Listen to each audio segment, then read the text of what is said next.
Pessoal do nono ano, tudo bom com vocês? Hoje, na disciplina História, nós vamos trabalhar a continuação do capítulo 15, tá? O mundo globalizado, ok? Então, o que acontece aqui? Nós vimos a primeira parte, na aula passada, que falou justamente dessa integração, dessa interdependência, não foi isso? Então, a gente vai trabalhar agora a continuação, tá? E vamos ver que nem sempre o encontro dessas culturas foi um encontro amistoso, amigável, tá? E aí o que acontece? Esse encontro muitas vezes gerou conflito, tá? Principalmente do Ocidente com o Oriente, ok? Então vamos trabalhar aqui que essas trocas culturais nem sempre promoveram aprendizados, conhecimentos mútuos aí. Vocês vão ver aqui que quando se trata de cultura e religião, você tem movimentos extremistas religiosos aqui, contrários, por exemplo, à ocidentalização, né? A introdução da cultura ocidental, por exemplo, nos países do Oriente Médio. Bora lá começar, galera? Então, olha aí, pessoal. Na página 32, nós temos aí um tópico que fala sobre o extremismo, tá? E o terrorismo, beleza? De certa maneira, quando se fala esse extremismo e terrorismo, perdão, nós estamos falando aqui do Oriente Médio e da África, né? Foram conflitos motivados, né? Geraram conflitos, motivados por política e religião. No Oriente Médio e na África, vocês não encontram até hoje movimentos radicais, movimentos extremistas, tá? E quando se fala extremista, justamente a gente vê que esses movimentos são religiosos radicais, tá? Vamos entender dessa maneira. Esse extremismo desconsidera justamente, ou então leva a uma intolerância das interpretações religiosas atuais. Hoje nós temos aí interpretações mais flexíveis, né? Mais, digamos assim, não tão intolerantes quanto antes. Mas esses terroristas, esses extremistas, eles fazem interpretação, por exemplo, o islamismo, né? Fazem interpretação radical, tá? Do Alcorão. E aí surgem grupos apoiadores desse extremismo, desse radicalismo, tá bom? Olha aqui, ó. E aí a gente menciona entre esses grupos extremistas dois aqui que foram, que se destacaram nesse movimento aqui a partir do século XX, tá? A Al-Qaeda e o Estado Islâmico, ok? A Al-Qaeda e o Estado Islâmico foram organizações islâmicas radicais que saíram do Oriente Médio, se espalhou pela Europa, pela Ásia, e, vez ou outra, a gente vê aí nas notícias ataques, atentados terroristas, principalmente em países da Europa, né? Na África, você tem estados, países aí, povos, com bases extremistas islâmicas, tá? E aí, Al-Qaeda e Estado Islâmico são dois grupos poderosos aqui, radicais, nesse contexto, tá? São grupos fundamentalistas, tá? E extremistas, como eu falei para vocês, tá? Que fazem a interpretação mais radical da religião, dos textos religiosos nesse momento, ok? Tentam a todo momento impor a sua ideia, a sua interpretação com base na violência, tá? E eles cresceram após a Guerra do Golfo, né? Após a invasão dos Estados Unidos ao Iraque, foi um tema que nós vimos aí um tempo atrás, tá? Que até depois o ditador Saddam Hussein, tá? Foi uma guerra dos Estados Unidos contra a ditadura do Saddam Hussein. Os Estados Unidos alegavam que estavam levando a democracia, a liberdade para o povo dessa ditadura. Porém, por outro lado, os povos do Oriente Médio acusam os Estados Unidos de tentarem influenciar, tá? De tentarem controlar a política do Oriente Médio por conta do petróleo, da sua principal riqueza aqui nesse momento, tá? Em resposta à influência dos Estados Unidos do Oriente Médio, tá? Você tem os atentados terroristas, tá? Que até hoje ainda acontecem, planejados, ok? Não só nos Estados Unidos, mas em outros países do Ocidente, que estão também alinhados com os Estados Unidos. E um bastante marcante aí do século XXI, já, né, em 2001, tá? Foi o atentado do 11 de setembro. Esse aqui que vocês estão vendo. O Osama Bin Laden, ele é o líder da Al-Qaeda, tá? Esse que vocês estão vendo aqui é o líder da Al-Qaeda, e que foi morto pelos Estados Unidos, né, depois do ataque do 11 de setembro, e aqui você tem um grupo fundamentalista, o Estado Islâmico, que até hoje é atuante, espalha o terror na região do Oriente Médio, na Al-Qaeda, onde o Osama Bin Laden, tá, reivindicou a autoria, né? Ele reivindicou como resposta à tentativa dos Estados Unidos controlar a política do Oriente Médio, né? Tentar retirar a riqueza do cujo dos países do Oriente Médio, dos países islâmicos do Oriente Médio, ok? Então, foi o ataque mais ousado do século, tá? E mais, digamos assim, mais violento desde a Segunda Guerra Mundial contra os Estados Unidos, tá? Acabou matando em torno de 3 mil pessoas, como eu falei para vocês, tá? Os ataques de 11 de setembro, esses terroristas da Al-Qaeda, né, sob a ordem do Osama Bin Laden, eles sequestraram 3 aviões da Boeing na manhã, né, desse dia, e 4 aviões. 2, eles jogaram contra as Torres Gêmeas, né, que é o principal centro econômico dos Estados Unidos. Vocês estão me escutando aí? Sim. Sim. Né, 2 contra as Torres Gêmeas, que levaram essas Torres Gêmeas ao chão, né? Um foi jogado no Pentágono, que era o símbolo militar dos Estados Unidos, que é o símbolo militar dos Estados Unidos, a base militar dos Estados Unidos, tá? Em Washington. E o outro tinha o alvo como a Casa Branca, né? O símbolo de governo, né? A casa do presidente dos Estados Unidos. Só que, no meio do caminho, eles sequestraram o avião, né? Que ia para a Casa Branca, os passageiros tentaram tomar esse avião dos terroristas. E eles acabaram evitando com que esse ataque acontecesse, e esse avião caiu antes de chegar na Casa Branca, né? Inclusive, tem até um filme sobre esse avião, né, que eles fazem, acabei esquecendo o nome desse filme, tá? Mas, assim que eu lembrar, eu coloco lá no grupo para vocês, que falam justamente como foi que as pessoas conseguiram tomar esse avião das mãos dos terroristas e evitar um ataque na Casa Branca, né? Então, a partir daí, pessoal, deixa eu só colocar aqui, a partir daí, você tem justamente o atentado terrorista propriamente dito, né? Esse ataque aí iniciou justamente uma guerra dos Estados Unidos contra o terror. E, de certa maneira, os Estados Unidos, como era a maior potência dessa época, acabou tendo alguns aliados do Ocidente, como a Europa, né, os países da Europa, contra o terrorismo, que eles diziam que seria esse terrorismo do Oriente Médio, esse terrorismo islâmico, esses grupos fundamentalistas aqui, nesse momento, tá? Então, a resposta dos Estados Unidos foi justamente essa guerra ao terror, pessoal. Essa guerra ao terror que foi marcada por ações militares desde o governo do George W. Bush, tá? E presença dos militares dentro das nações do Oriente Médio, ok? Invasão ao Iraque, ao Afeganistão, tá? Em busca justamente desses líderes que eles consideravam como líderes terroristas, ok? E aí, na página 33, tá? Na página 33, você tem esse quadro aqui, ó.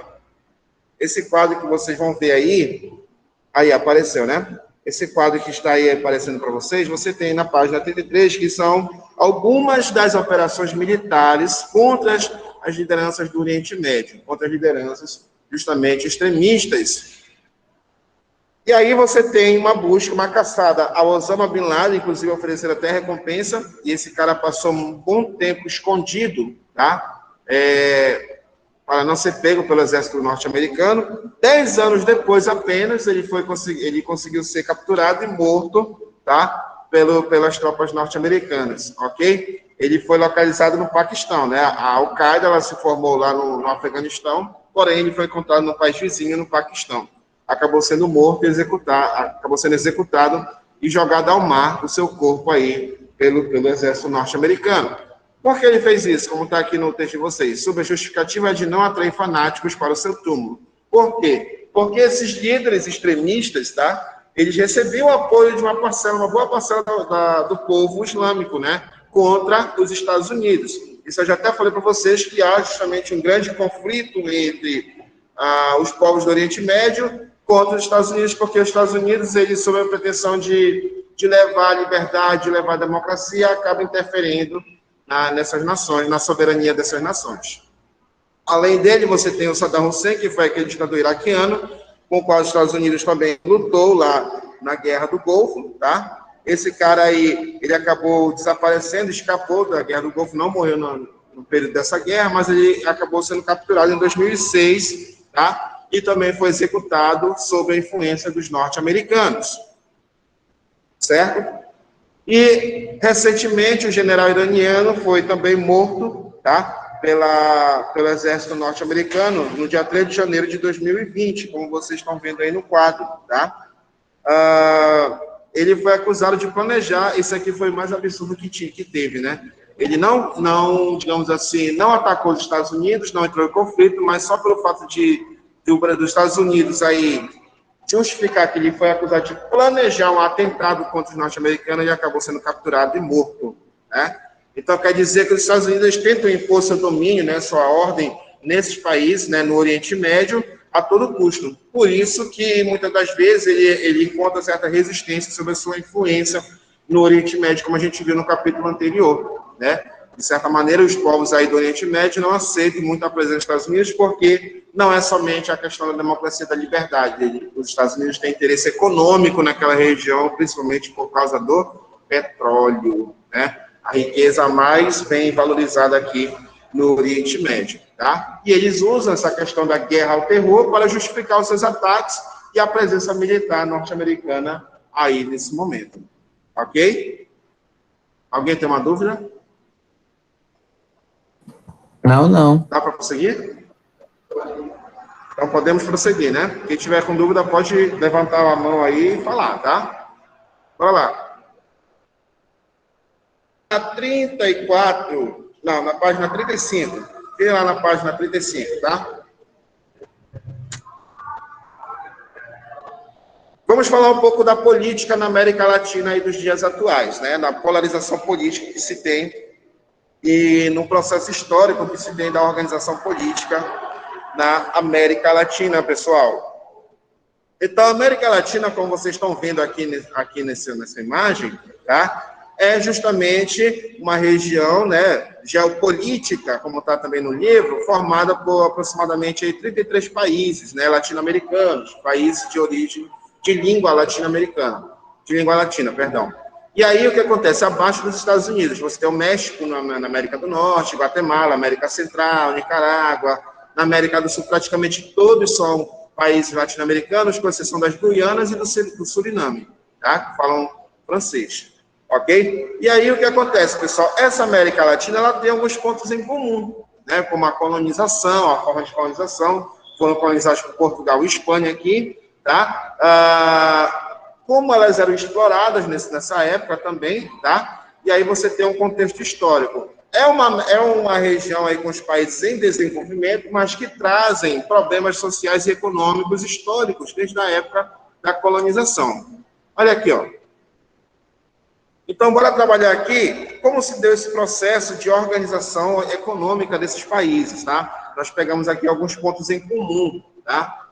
Como, por exemplo, a oligarquia e o nacionalismo. A gente até trabalhou nas aulas de História do Brasil que o início da nossa república foi uma república oligárquica, né? Concentrada nas mãos de poucas pessoas, de uma elite. Só que essa oligarquia já havia se formado desde o período colonial, tá? Então, quando se fala no período colonial, não só no Brasil, mas no restante dos outros países, tá? Foi uma economia colonial baseada na extração de riquezas minerais e exploração da terra. Toda a riqueza que era extraída não ficava aqui, vocês sabem muito bem disso, né? Era exportada para as metrópoles, era tudo em benefício das metrópoles europeias. No caso aqui, da América Latina, Portugal e Espanha, tá? Então, formou-se uma oligarquia ligada a essas cortes metropolitanas, né? E essas oligarquias permaneceram no poder após os movimentos de independência, tanto as independências da América Espanhola quanto da América Portuguesa aqui, como já vimos aí na história, tá? Então, essa organização oligárquica que beneficiava somente a elite e a corte, aqui quando se fala no período da colonização, excluiu a maioria da população, e exclui até hoje, né? Hoje nós temos uma diferença social muito grande, uma má distribuição de renda entre a população, é a nossa realidade, tá? Então, quer dizer que os beneficiados hoje ainda são uma elite. A gente pode até arriscar dizer que é uma elite branca, né? Hoje, a maioria da população que é formada, vocês bem sabem disso, né? Por descendentes de negros, escravizados e de indígenas, acaba sendo excluído, tá? De benefícios e privilégios aqui. Ou a renda, né, a riqueza do país até hoje ainda não é distribuída de forma justa, de forma igualitária, tá? Então, essa diferença social que nós temos, essa desigualdade social que nós temos, ela é justamente herança do período colonial, e foi um processo que permaneceu até os dias atuais, tá? Já no século XX, tá, a elite industrial e financeira começa a surgir, tá? Começa a justamente, principalmente nas repúblicas, né, começam a crescer nesse momento. Quer dizer que a indústria começa a crescer nesses países aí. E aí você tem justamente, galera, um novo grupo social, um novo grupo privilegiado aqui, tá? Que vê no Estado, né, na figura do Estado, como um grande investidor desse desenvolvimento industrial. E aí surge a ideia do nacionalismo aqui nesse momento, que o Estado é responsável por promover essa riqueza e esse crescimento industrial. Foi o que aconteceu, galera, com o Getúlio Vargas. Não, o Getúlio Vargas ele foi um líder nacionalista que acabou investindo na indústria de base aqui no Brasil. Então, tem muita coisa a ver do que nós já vimos aqui, na história do Brasil, principalmente no período da Era Vargas, tá? E aí, galera, com o passar do tempo, você tem esse desenvolvimento industrial, que vê essa questão nacionalista, que vê o Estado como um grande investidor. Destacam-se os chamados caudilhos, né, que são líderes políticos apoiados pelo povo, tá? Porém autoritários. O Vargas ele foi apoiado pela população, pelo menos a maioria da população, né? Mas em um determinado momento do seu governo acabou se tornando uma ditadura, tá? O Vargas, na Argentina a mesma coisa, né? Em alguns países aí da América Latina seguiu-se a mesma linha de organização política e econômica, ok? Falando ainda na América Latina, no contexto aqui, bora trabalhar, pessoal, o pós-Segunda Guerra, a ditadura, tá? A Guerra Fria, né, que gerou ditaduras militares aqui no continente da América, né, principalmente na América Latina, tá? Então, você tem, após a Guerra Fria, aliás, no contexto da Guerra Fria, você tem uma hegemonia aqui no continente norte-americana. É aquela tentativa, aquela corrida política que a gente até viu aí, galera, que fala justamente do controle de territórios de influências, ok? Então, quer dizer que aqui na América, os norte-americanos estavam tentando a todo momento combater o comunismo. Eles não conseguiram fazer isso em Cuba, né? Mas a partir da Revolução Cubana, tá? A partir da Revolução Cubana, em 1959, eles se alertaram e começaram a expandir suas áreas de influência para outros países, para que não aconteça a mesma coisa que aconteceu em Cuba em 1959. A gente sabe que a Revolução Cubana foi uma revolução comunista, tá? Que tirou o poder de militar apoiado pelos Estados Unidos e acabou tendo o apoio da União Soviética aqui na América, ok? Então, o que foi que os Estados Unidos começaram a fazer? Começaram a apoiar os governos a partir dos golpes militares, tá? Isso na tentativa de evitar o avanço da democracia. O golpe de 64, aqui no Brasil, foi um golpe militar apoiado pelos norte-americanos também. Os Estados Unidos tiveram grande atuação, grande influência aqui no contexto, tá, da ditadura militar no Brasil. Beleza? E o que foi esse golpe militar? O que foi essa ditadura? Foi a supressão, ou seja, a suspensão da democracia no país, tá? Nos países latino-americanos, vamos falar assim, tá? Você tem também, pessoal, a colaboração de setores empresariais que foram beneficiados com essa ditadura, tanto é que eu já até expliquei para vocês que hoje a gente não fala somente de ditadura militar, mas também ditadura civil-militar, porque setores da sociedade acabaram apoiando, né, setores conservadores empresariais, apoiando essa forma de governo aqui no Brasil, assim como em outros países também. Os Estados Unidos, né, os Estados Unidos tinham interesse político e econômico nesses golpes, tá? E com isso, esses militares, junto aos Estados Unidos, começaram a fazer uma série de empréstimos com a justificativa de tentar alavancar a economia do país, crescer, gerar empregos, né, obras públicas, obras de infraestrutura que nós vimos também, né? Mas que realmente isso aconteceu, mas que gerou um grande endividamento, uma superfaturação dessas obras, uma obra que valia milhões, durante o governo elevaram a bilhões, né? E isso acabou levando desvio de verba pública, isso gerou corrupção. Só não aconteceu, digamos assim, denúncias, né? Exposições, porque nessa época o Estado era controlado pelos militares.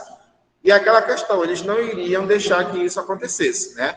Mas que lá na frente, a nação acabou pagando, ok? Ficou bastante endividado, isso gerou uma grande crise econômica e que, de certa maneira, acabou enfraquecendo essas ditaduras.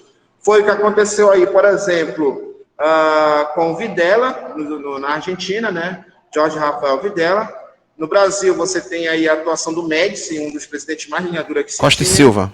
no período ditatorial, assim como os outros presidentes, e o Pinochet no Chile. Então, quer dizer que essa forma de governo militar era comum, muito semelhante nesses países aí, assim como em outros também. Ok? Beleza? Pessoal de casa, estão conseguindo compreender aí, acompanhar? Sim. Então, quando se fala na Guerra Fria, e a gente sempre vai falar nessas ditaduras latino-americanas, apoiadas pelos Estados Unidos, elas têm características muito semelhantes. Tudo bem? E o que gerou também a crise, né, o enfraquecimento dessas ditaduras também foram muito semelhantes, por conta desse endividamento junto ao mercado externo aqui. Ok? E os Estados Unidos, de certa maneira, acabou tendo seu braço aqui, sua influência sobre a América Latina para que o comunismo não crescesse, não se expandisse nesse momento. Ok? Bora lá, então. Ainda na página 36, nós temos um tópico sobre o neoliberalismo, tá? Então, quer dizer que após a queda das ditaduras militares, tá, você tem uma outra tentativa dos Estados Unidos continuar mantendo a sua influência a partir da política neoliberal. O que foi a política neoliberal? Foi justamente uma política econômica de livre iniciativa, ou seja, do direito do empresário fazer investimento, do empresário ele fazer sua produção independente do controle do Estado. Algo que acontecia lá na ditadura, aqui você tem uma iniciativa sem esse controle do Estado. Ok? Claro, idealizado pelos Estados Unidos, que ele não queria perder justamente essa sua influência aqui nesses países, né?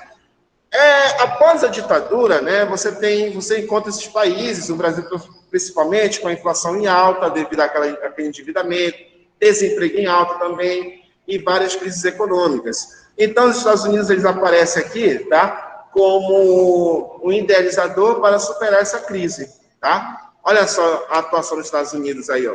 Ele acaba criando o Conselho de Washington. O que foi esse Conselho de Washington, pessoal? Foram diretrizes neoliberais, obviamente, idealizadas pelos Estados Unidos para recuperar a economia desses países latino-americanos. O que os Estados Unidos propunham? Inicialmente, antes disso, ele propôs a ditadura, o golpe militar. Agora que não deu certo o golpe militar, o que ele vai propor ainda? Ele vai propor que os países abram a sua economia para o capital estrangeiro e para as mercadorias estrangeiras também. Isso há o interesse dele em introduzir suas mercadorias aqui no Brasil, tá? Ele propõe o fim das barreiras alfandegárias, ou seja, a livre circulação tanto de pessoas quanto de comércio, tá? Inclusive, tem uma cláusula que fala da livre circulação do dólar nesse país. Não deu certo. A Argentina tentou fazer isso, o México tentou fazer isso, mas acabou desvalorizando sua própria moeda e valorizando mais ainda o dólar. Claro que os Estados Unidos não estavam pensando nos países, estavam pensando só na sua economia, né?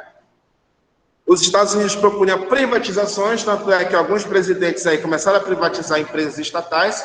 Foi o caso do Brasil aí na época do Fernando Henrique Cardoso, que privatizou a Companhia Vale do Rio Doce, né? Privatizou outras companhias aí estatais que geravam riquezas para o Brasil, baseado na ideia do Conselho de Washington, na ideia norte-americana, tá? E os Estados Unidos propõem que o Estado reduzisse os gastos sociais, os gastos com a educação, os gastos com a saúde, os gastos com segurança, né? No sentido de não gastar tanto e não gerar dívidas para o governo, ok? Mas, obviamente, claro que há um interesse norte-americano aqui, para manter o seu controle, né, a sua influência, e também para manter a sua moeda forte aqui na América Latina. Tanto é que se vocês perceberem, o dólar é a moeda mais valorizada do mundo, ok? Então, há o interesse dos Estados Unidos em ainda manter essa economia, a sua economia bastante forte, tá? E com a justificativa de recuperar a economia dos países latino-americanos, eles acabam tentando colocar, né, introduzir a ideologia neoliberal nos países, ok? Bora passar aqui. Porém, você tem uma resposta a esse neoliberalismo, né? Você tem uma polarização regional, aí na página 37, tá? Você tem essa resposta a essa ideia neoliberal norte-americana. Com a chegada do Hugo Chávez no poder lá na Venezuela, ok? Um representante do bolivarianismo, referente a Simão Bolívar, o líder da libertação da América Latina, tá? Principalmente da América Espanhola, tá? Você tem essa resposta a esse neoliberalismo. Isso quer dizer o quê? Que, pelo menos, Hugo Chávez não iria aceitar essa ideia da interferência norte-americana em seu país, tá? Então, qual era a resposta que ele ia fazer, que ele ia propor, né? Esse combate, essa influência. Ele propôs no seu país, que acabou sendo como exemplo para outros países, políticas públicas, né? Propôs a reforma agrária, controle estatal sobre as riquezas nacionais, totalmente contrário ao que os Estados Unidos estavam propondo, tá? Fundou a ALBA, né? O que era a ALBA? A Aliança Bolivariana das Américas, tá? Onde tinha justamente o Equador, Cuba, Bolívia, Nicarágua, certo? Mas, de certa maneira,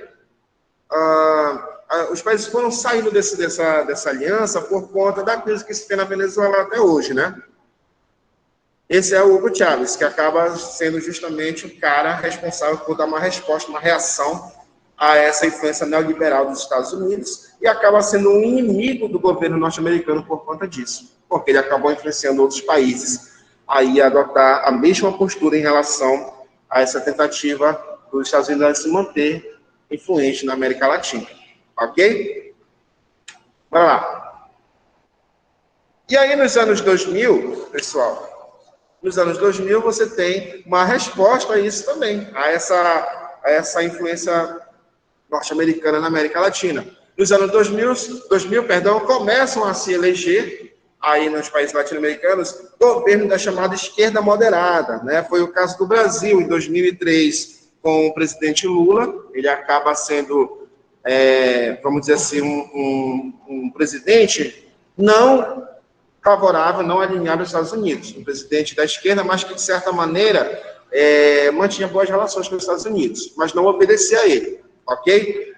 O Néstor Kirchner na Argentina também, no Uruguai, e assim você tem presidentes, ok, que não estavam de acordo com a ideologia norte-americana, mas que, de certa maneira, para manter a boa relação, a diplomacia, eles estavam alinhados ao mercado global. Não obedeciam aos Estados Unidos, mas estavam integrados a essa globalização que nós estamos falando aí desde a semana passada, tá? Porém, quando se fala aí dos países latino-americanos, você tem exemplos como México e Colômbia.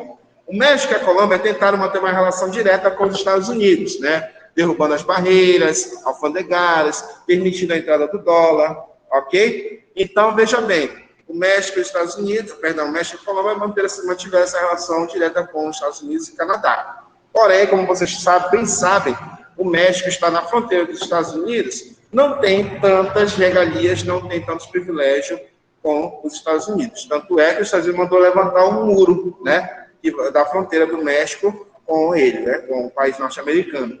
Então, quer dizer que essa relação, a gente está vendo na prática, que é uma relação que só é uma relação de uma mão, de uma via.